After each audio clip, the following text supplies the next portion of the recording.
Hello friends, welcome to my YouTube channel.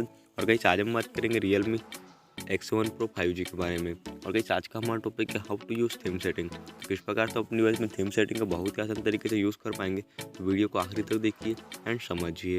And अभी तक आपने हमारे चैनल को सब्सक्राइब नहीं किया है तो प्लीज़ सब्सक्राइब कर लीजिएगा, बेल आइकन बटन प्रेस कर लीजिएगा एंड वीडियो को लाइक शेयर कर लीजिएगा। तो फ्रेंड्स बात करते हैं टॉपिक पे। तो सबसे पहले आप अपने फ़ोन की देखिए सेटिंग्स ओपन कर लीजिएगा।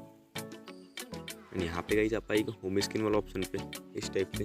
यहाँ पे क्या करिएगा, आप यहाँ पे देखिए आपको नीचे सेट थीम्स वाला ऑप्शन मिल जाता है, तो उस पर आप क्लिक कर दीजिएगा। यहाँ पे आपको देखिए थीम की इंडिविजुअल सेटिंग मिल जाती है, तो यहाँ से आप थीम्स वगैरह को अप्लाई कर पाते हैं। एंड ओपन थीम स्टोर में जाइएगा, यहाँ से देखिए आप माई पेज वाला ऑप्शन पर जाइएगा। यहाँ पे आप देखिए सेटिंग ऑफ मिल जाती है आपको थीम की। यहाँ से आप सेटिंग में नोटिफिकेशन मैसेज अलाउ कर पाते हैं, अपडेट वगैरह का देखिए आसानी से चेक कर पाते हो। इस प्रकार से अपनी में थीम सेटिंग आसानी से आप लाभ उठा पाते हैं। तो फ्रेंड्स ये था आज का हमारा टॉपिक। उम्मीद है फ्रेंड्स आपको वीडियो पसंद होगी। आज के लिए बस इतना ही। Thank you.